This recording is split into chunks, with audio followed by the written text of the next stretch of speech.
Indian blogger নন্দিনীর আরও একটি ভিডিওতে সকলকে স্বাগত। বন্ধুরা, আশা করি সবাই ভালো আছেন, সুস্থ আছেন। দেবাদিদেব মহাদেবের অশেষ কৃপা পেতে কমেন্ট বক্সে অবশ্যই লিখুন ওং নমঃ শিবায়। আজকের পর্বের বিষয় হলো নীল ষষ্ঠী 2025 সালে কবে পড়েছে, 12 নাকি 13 এপ্রিল। জেনে নেব পুজোর নিয়ম বাড়িতে এবং মন্দিরে। এর সাথে আরও জানব নীলের পুজোয় কি কি লাগে, এই দিন কি খাবেন এবং কি খাবেন না, নীলের বাতি দেওয়ার শুভ সময় কখন থাকতে চলেছে, এই সব কিছুই জানবো আজকের ভিডিও থেকে।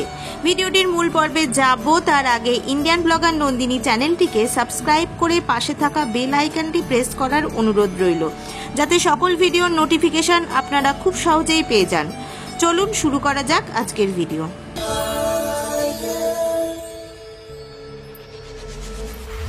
নীল ষষ্ঠীতে মূলত সন্তানের মঙ্গল কামনার জন্য উপবাস করে থাকেন মহিলারা।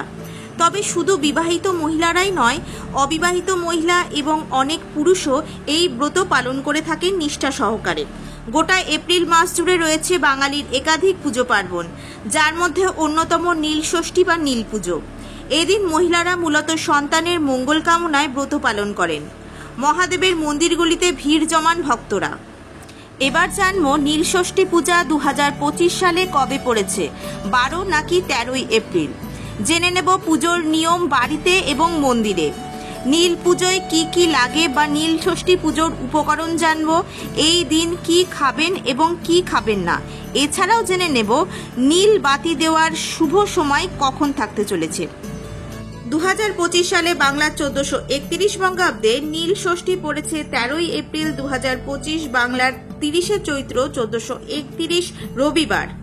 এই দিন সন্তানের মঙ্গল কামনায় এবং দীর্ঘায়ুর জন্য নীল ষষ্ঠী পুজোর দিন নীলের ঘরে বাতি জ্বালান মায়েরা। সন্তানের মঙ্গল কামনার জন্য নীলের ঘরে বাতি জ্বালানোর বিশেষ সময় থাকতে চলেছে 13 এপ্রিল 2025, বাংলার 30 চৈত্র 1431 রবিবার সন্ধে 5:59 থেকে সন্ধে 7:33 মধ্যে নীলের ঘরে বাতি দেওয়ার শুভ সময় থাকতে চলেছে।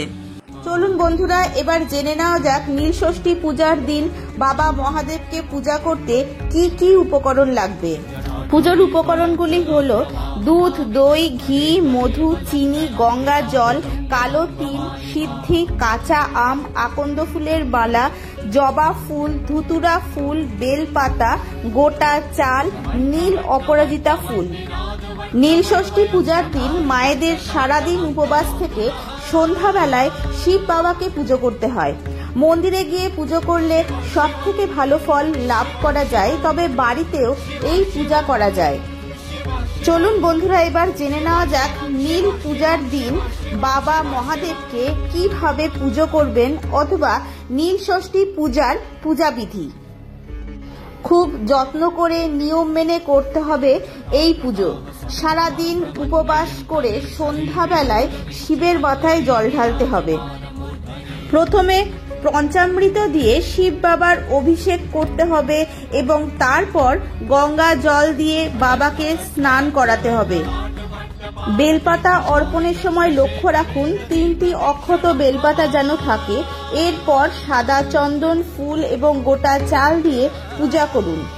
এরপর পার্বতী পট্টে চাল, জবা ফুল ও সিঁদুর দিন এবং সেই সঙ্গে সন্তানের মঙ্গল কামনা করে অবশ্যই জানান একটা ঘিয়ের প্রদীপ। নীল ষষ্ঠী ব্রতের আগের দিন অবশ্যই সংযম পালন করুন বা নিরামিষ আহার গ্রহণ করুন। আর নীল পুজো হয় ঠিক চৈত্র সংক্রান্তির আগের দিন সন্ধে নাগাদ। এদিন শুদ্ধ মনে ভক্তিভাবের সঙ্গে নীলের উপোস মানতে হয় সন্তানের দীর্ঘায়ুর জন্যই। তবে কোন ধরনের খাবার খেয়ে উপোস ভাঙা উচিত সে সম্পর্কে ধারণা আছে কি? কারণ সারাদিন উপোসের পরে ঠিক খাবার না খেলে শরীরের ক্ষতি হতে পারে। তাই জেনে নিন ঠিক কোন খাবার খেলে উপোসের পরে শরীরের কোনো ক্ষতি হবে না এবং এই খাবারটি খেয়েই উপোস ভঙ্গ করাই শ্রেয় হবে।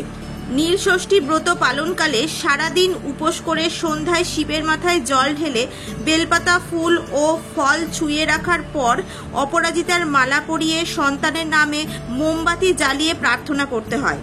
উপোস ভাঙার পর ফল, সাবু, দুধ, দই, মধু ইত্যাদি মিশ্রিত জল খাওয়া যেতে পারে, তবে ময়দার তৈরি খাবার এড়িয়ে যাওয়াই ভালো। ফলের মধ্যে তরমুজ, আঙুর, আপেল খেতে পারলে খুবই ভালো হয়। এই দিন ব্রতী ময়দার তৈরি খাবার একেবারেই খাবেন না, সন্দক লবণ খাবারে ব্যবহার করতে পারেন। আজকের ভিডিওটি আপাতত এই পর্যন্তই। যদি ভালো লেগে থাকে তাহলে একটা লাইক করে দেবেন এবং যদি হেল্পফুল বলে মনে হয় তাহলে নিজেদের ফ্রেন্ডস ফ্যামিলির সাথে শেয়ার করার অনুরোধ রইল। নীল ষষ্ঠী সংক্রান্ত আরও বেশ কিছু ভিডিও আমার চ্যানেলে আসতে চলেছে, তার জন্য চ্যানেলটি সাবস্ক্রাইব করতে অবশ্যই ভুলবেন না এবং পাশে থাকা বেল আইকনটাও ক্লিক করে দেবেন। সবাই ভালো থাকবেন, সুস্থ থাকবেন, দেখা হচ্ছে আগামী পর্বে।